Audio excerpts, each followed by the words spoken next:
మహబూబ్ నగర్ సభలో హరీష్ రావు మాట్లాడుతున్నారు. ఇప్పుడు లైవ్ చూద్దాం. యాదవ్ గారికి, మా పార్లమెంట్ సభ్యులు గౌరవనీయులు పెద్దలు మంద జగన్నాథం గారు, మాజీ మంత్రివర్యులు రాములు గారు, మున్సిపల్ చైర్మన్ మోహన్ గౌడ్ గారు, మరి అదేవిధంగా మరి ఈ కార్యక్రమంలో పాల్గొంటున్నటువంటి జైపాల్ యాదవ్ గారు, మా రఘునందన్ రెడ్డి గారు, మా జడ్పీ చైర్మన్ భాస్కర్ గారు, మా ఓఎస్డి, మా lift irrigation OSD special officer, ఇవాళ అద్భుతంగా కేఎల్ఐ లిఫ్ట్లు నడుస్తున్నాయంటే రాత్రింబవళ్ళు కష్టపడ్డటువంటి పెంటారెడ్డి గారు, రామకృష్ణారెడ్డి గారు, గజేందర్ గారు, భద్రయ్య గారు, మొత్తం ఇంజనీర్లకు, వేదిక మీద ఉన్న ఎంపీపీలు, జెడ్పీటీసీలు, మరి కవులు, కళాకారులు, మరి మా తమ్ముడు సాయి చంద్ గారు, ఈ కార్యక్రమంలో పాల్గొంటున్న రైతు సోదరులు, ప్రజాప్రతినిధులు, మీడియా మిత్రులు అందరికీ పేరు పేరున నమస్కారం తెలియజేస్తా ఉన్నా. నిరంజన్ అన్న చరిత్ర అంతా చెప్పిండు. మనకు అర్థమైంది ఏంది? నాటి నుంచి నేటి వరకు, అది కాంగ్రెస్ అయినా తెలుగుదేశం అయినా, కల్వకుర్తి కాలువల్లో వాళ్ళు మాటలు బారించిండ్రు. కేసీఆర్ నాయకత్వంలో మనం కృష్ణా నది నీళ్లను బారించినాం. గంతే తేడా. మేం చేసినామని టీవీల ముందు గులకరాళ్ళ డబ్బలేసి ఊపినట్టు ఊపినరు. మాటలు కోటలు దాటినాయి. మొత్తం సర్కారు తుమ్మలున్నాయి కాలువలల్లా, నీళ్లు మాత్రం రాలే. ఇవాళ నీళ్లు వచ్చినాయంటే మన ముఖ్యమంత్రి కేసీఆర్ గారి పట్టుదల. ఇవాళ ఈ ప్రాజెక్టులు పూర్తి చేయడం కోసం మనం ఈరోజు పెంటారెడ్డి గారిని తెచ్చుకున్నాం. మంచి ఇంజనీర్లను పెట్టుకున్నాం. మేము కూడా నిరంజనన్న కానీ, మంత్రులు కానీ, ఎమ్మెల్యేలు కానీ లిఫ్ట్ 2 దగ్గర వచ్చి రాత్రిపూట పండుకొని రాత్రింబవళ్ళు పని చేయించడం వల్లనే ఇవాళ కల్వకుర్తి కాలువలో నీళ్ళు వచ్చినాయి. దీంట్లో కూడా చాలా తప్పులు చేసిండ్రు. వాస్తవానికి నేను అక్కడనే చెప్పిన, ఇవాళ కాలువల 4000 క్యూసెక్కులు బారాలి. కానీ అలా చూస్తే 2500, 3000 కూడా వారేటట్లేవు కాలువలు. డిజైనింగ్లో లోపాలు ఉన్నాయి. మరి పంపులు కరెక్ట్గా నడిపిస్తే 5000 క్యూసెక్కులు బయటకు వస్తే కాలువలన్నీ దిగిపోయే పరిస్థితి ఉన్నది. రేపు వాటి అన్నిటిని కూడా రీడిజైన్ చేసి వచ్చే సంవత్సరం కల్లా సిమెంట్ లైనింగ్ చేపించి కాలువలన్నీ కూడా పకడ్బందీగా పూర్తి చేపిస్తామని మనం చేస్తాం. ఇక కాంగ్రెస్ పార్టీ వాళ్ళు 50% పని అయింది. వాస్తవంగా అయిందేమో 50%. అసెంబ్లీలలో, టీవీల్లో, ప్రజెంటేషన్లో 98% పని పూర్తయిందట. 98. ఇవాళ చెప్తున్నా నేను, ఈ రోజు కూడా కల్వకుర్తి లిఫ్ట్ ఇరిగేషన్లో అయిన పని ఎంత అంటే 70% మాత్రమే. ఇంకా జరగాల్సింది 30% పని ఉన్నది. ఇంకా 2000 కోట్ల రూపాయల పని జరగాల్సిన అవసరం ఉంది. ఖచ్చితంగా వచ్చే 6-7 మాసాల్లో, వచ్చే ఖరీఫ్ నాటికల్లా మొత్తం 100% పూర్తి చేసి 3,65,000 ఎకరాలు కల్వకుర్తిలో మీకు ఆయకట్టు అందిస్తామని మనవి చేస్తా ఉన్నా. ఈ సంవత్సరం మన గుడిపల్లి గట్టు నుంచి మన కల్వకుర్తి మెయిన్ కెనాల్ కింద 40,000 ఎకరాలు, అచ్చంపేట బ్రాంచ్ కెనాల్ కింద 63,000 ఎకరాలకు నీళ్ళు ఇవ్వడానికి ఈ సంవత్సరం రెడీ చేసుకున్నాం. ఇంకా చేసుకోవాల్సింది చూసినట్టయితే మన ప్యాకేజ్ 29లో ఇంకా 1,40,000 ఎకరాలకు పని చేసుకోవాల్సిన అవసరం ఉంది. మా నిరంజన పట్టుబట్టి సాధించిన గణపూర్ ఆనకట్టుకు, గణపూర్ ప్రాంతానికి 25,000 ఎకరాలకు నీళ్లు ఇవ్వాల్సిన అవసరం ఉంది. ప్యాకేజ్ 30 కింద ఇంకో 25,000 ఎకరాలకు పని చేయాల్సిన అవసరం ఉంది. ఇవి ఇంకెక్కడ పనులు జరుగుతూ ఉన్నాయి, ఇప్పుడు చేయాల్సిన అవసరం ఉంది. కానీ వాళ్ళు ఏం చెప్తున్నారు?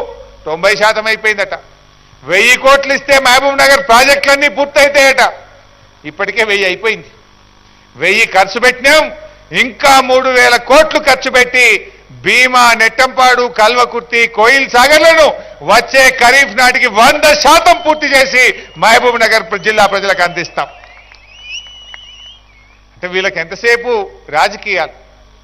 భూసేకరణ చేద్దాం, పాలమూరు ఎత్తిపోతల పథకం అంటే అక్కడ కోట్లకు పోతున్నారు, కేసులు వేస్తున్నారు, రైతుల్ని రెచ్చగొడుతున్నారు. వాళ్ళు వచ్చిపోయిన వెంటనే దాడులు జరుగుతూ ఉన్నాయి. అంటే పాలమూరు ఎత్తిపోతల పథకం పని జరగద్దు. జిల్లాలు చేద్దామంటే జిల్లాలు చేయొద్దని మాట్లాడుతున్నారు. జిల్లాల ఏర్పాటు అశాస్త్రీయంగా ఉంది అంటున్నాడు ఒక నాయకుడు. మీరు చెప్పాలి, నాగర్ కర్నూలు జిల్లా కావాలన్నా వద్దా మీకు? జర కావాలన్న వాళ్ళు చేయలేపుని ఆ ఉత్తమ్ కుమార్ రెడ్డి చూస్తాడు. మరి ఉత్తమ్ కుమార్ రెడ్డి ఇది శాస్త్రీయమా అశాస్త్రీయమా? మరి నాగర్ కర్నూలు చౌరస్తాకి వచ్చి ప్రజలను అడుగు.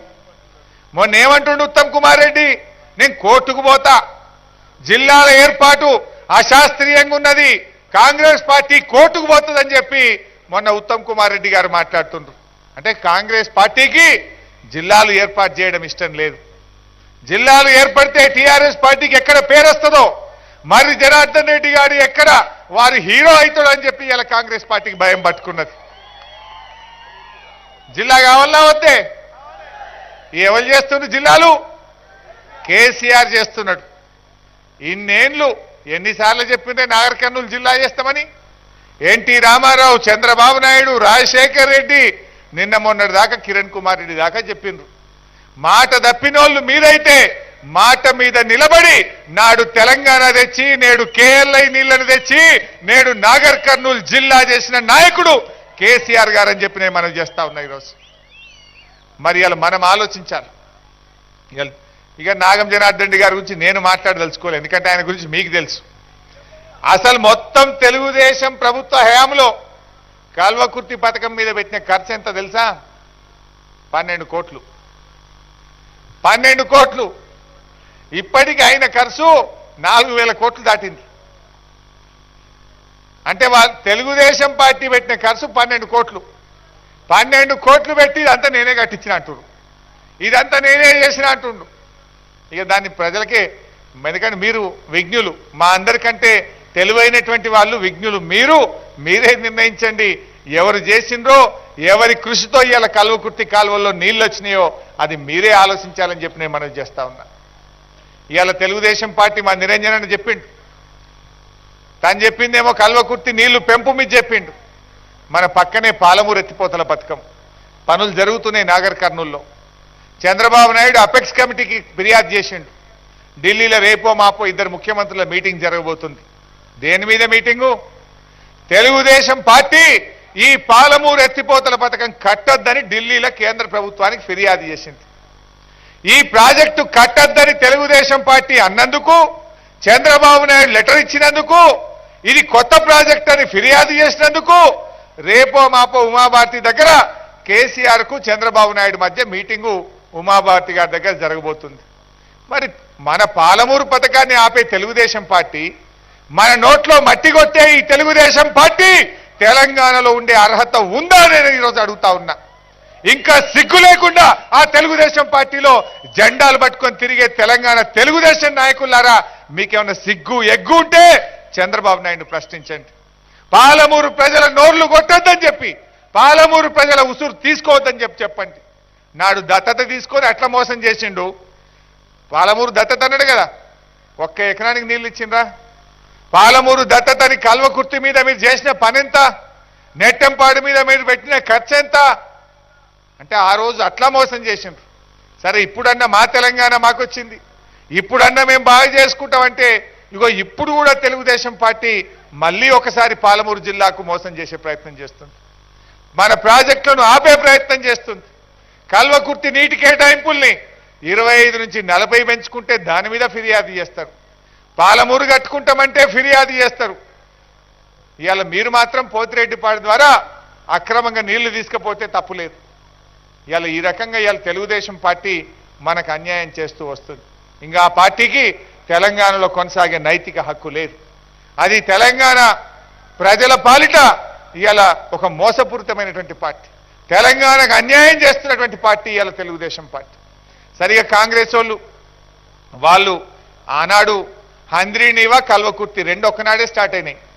హంద్రీనీవానేమో పూర్తయితే మన జిల్లా మంత్రి గారు పోయి హంద్రీనీవాకు హారతలు ఇచ్చింది. కానీ కల్వకుర్తి ఎందుకు పూర్తయితలేదని మాత్రం ప్రశ్నించలే. మా కల్వకుర్తి ఎందుకు నీళ్ళు వస్తలేవని ఆ రోజు ఒక్కసారి కూడా అడగలే.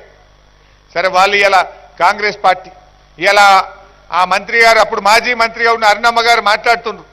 నడిగడ్డ వెనుకబడ్డదట, నడిగడ్డకు అన్యాయం జరిగిందట, నడిగడ్డలో పేదరికం ఉందట. ఎవరు కారణం? నడిగడ్డను పరిపాలించింది ఎవరు? మీ భర్త గారు కాదా? మీ మామగారు కాదా? మీ తండ్రి గారు కాదా?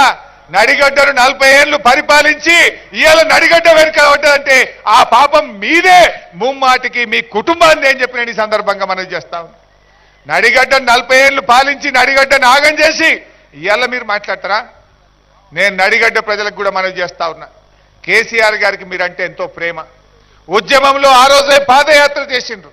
తప్పకుండా మీ ప్రాజెక్టులను పూర్తి చేసి నడిగడ్డకు 2 నదుల మధ్య ఉండే నడిగడ్డకు ప్రతి ఎకరానికి కూడా టీఆర్ఎస్ ప్రభుత్వం కాలువల కింద నీళ్లిచ్చి నడిగడ్డను సస్యశ్యామలం చేస్తుందని చెప్పి కూడా నేను ఈ సందర్భంగా మనం చేస్తా ఉన్నా. ఏది ఏమైనా ఈరోజు మా మరి జనార్దన్ రెడ్డి గారు అద్భుతంగా చేసుకున్నారు.